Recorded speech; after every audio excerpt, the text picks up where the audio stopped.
Nagsimula ang movie nang habang nagbibigay ng exam si Teacher Lana ay naramdaman niyang tinititigan siya ng kanyang gwapong estudyante na si Benny, at makikitang halatang nag-iba ang pakiramdam ni Lana dahil sa kakaibang titig sa kanya ng binata. At habang nasa kotse ay tinitingnan niya ng may pagnanasa si Benny habang naglalakad ito sa labas, at pagkatapos ng klase ay nakita niyang binubuli ni Benny ang kaklase nitong babae, kaya't kinausap niya ito upang mapagsabihan. Ngunit tinawanan lang siya ni Benny at malisyosong sinabing ano po ba talaga ang gusto niyo sakin ma'am, at nang hawakan niya ang hita nito ay tila tumayo at nagalit ang sandata ng gwapong estudyante, at nahiya si Teacher Lana ngunit may pagnanasang nginitian lang siya nito, kaya't nang dahil dito ay umalis na lang si Teacher Lana, at dahil sa pagkahumaling at hindi maalis sa kanyang isip ang kaakit-akit na batang lalaki ay tiningnan na lang niya ang profile nito, at upang mawala ang init na nararamdaman sa binata ay nag-jogging na lang siya sa kagubatan, at sa eskwelahan pagkauwian ay inamoy niya ang pawisan na jacket ni Benny, pagkatapos ay nagpunta siya sa banyo ngunit nadatnan niya doon ang makisig na binata.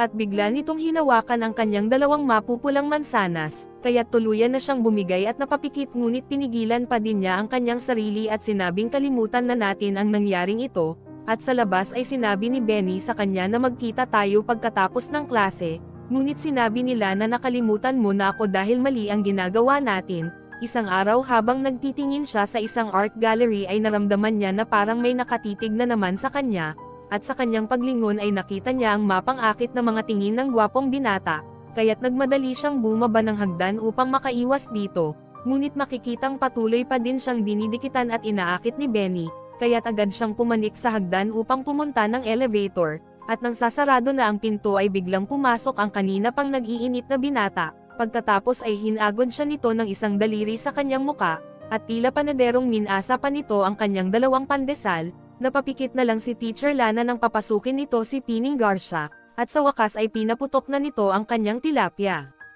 Kinabukasan nang makita niya na hindi pumasok si Benny ay naalala niya ang kanilang ginawa, at habang nasa kotse ay nakaramdam siya ng konsensya nang makita niya ang kanyang mag-ama, at upang ma-expel si Benny ay ninakaw niya ang mga test paper sa teacher's locker, at walang kaalam-alam si Benny na nilagay ni Teacher Lana ang mga test paper sa kanyang jacket, kaya't nang dahil dito ay hinuli ng mga pulis si Benny habang nakatingin sa kanya si Teacher Lana, at kahit na napaalis na niya ito sa eskwelahan ay hindi pa din niyang magawang makalimutan ang gwapong binata. Kaya't palihim niyang sinusubaybayan si Benny habang nakasakay ito ng scooter, pagkatapos ay bigla niyang binangga ito ng kanyang kotse kaya't sumemplang ito sa daan, at ilang sandali ay tiningnan na niya si Benny. Pero sa palagay mo bilang isang teacher tama ba ang ginawa niyang pagpatol sa batang lalaki, at upang maitago ang kanyang pagiging immoral ay binangga niya ito.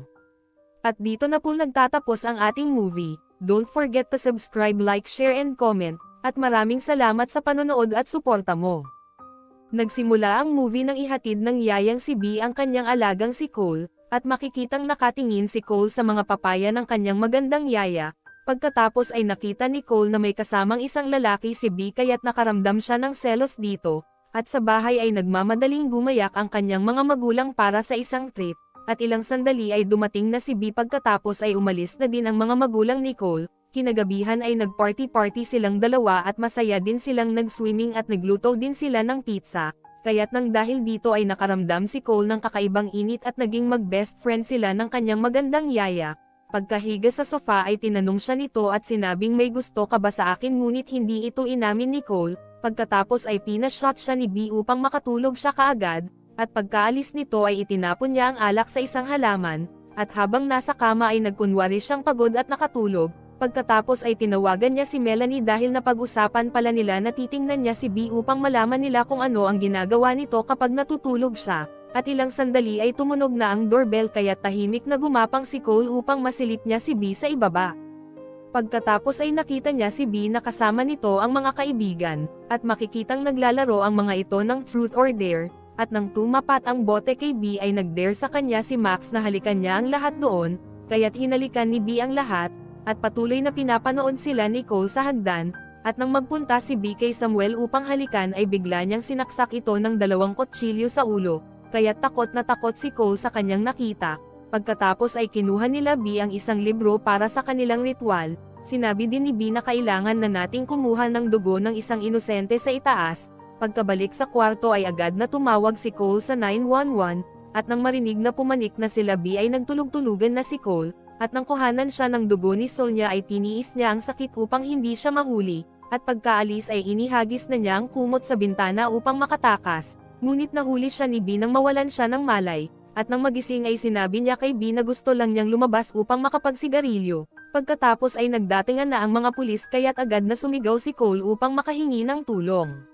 At pagpasok ng mga pulis ay hinagisan ni Max ng matulis na bakal sa muka ang isang pulis, at ginilitan naman ni B ang kasama nito, at nang makakuha ng pagkakataon ay nagawang makatakas ni Cole at makatalon sa bintana. Hinabol siya ni Max ngunit nagawa niya itong masipa sa itlog. Pagkapanik sa treehouse ay sinundan siya ni Max, at nang papatayin na siya nito ay biglang bumagsak ang sahig ng treehouse, kaya't nabigti si Max at namatay. Pagkatapos ay binaril siya ni B kaya't agad siyang nagtatakbo sa bahay nila Melanie. Pagkadating ni B ay hinanap sila nito sa loob ng bahay, at habang nagtatago ay sinabi ni Cole kay Melanie na tumawag ng pulis. Pagkatapos ay bumalik na si Cole sa kanilang bahay ay nakita niya si Allison na nagkukunwaring patay, at sa kusina ay nakita niya ang isang malaking libro ngunit bigla siyang inatake ni Allison, at nang papatayin na siya nito ay bigla itong binaril ni B sa ulo. Sinabi ni Cole kay B na susunugan niya ang libro kaya't natakot ito, hinaya siya ni B na sumali sa kulto nito ngunit tumanggi si Cole at sinunog niya ang lumang libro. Pagkatapos ay sinakyan ni Cole ang kotse ng daddy ni Melanie at ibinangga niya ito kung saan nakaupo si B, at nakipagkamay si B bilang pamamaalam sa kanilang pagkakaibigan ngunit iniwanan na siya ni Cole at hinayaan na siya nitong mamatay ng mag-isa. Pagkatapos ay dumating na ang mga pulis at ang kanyang mga magulang, at sa huli ay biglang inatake ni B ang isang bumbero na pumasok sa loob ng bahay nila Cole. At dito na nagtatapos ang ating movie. Huwag mo pong kalimutang mag-subscribe, like at share at maraming salamat sa iyong suporta.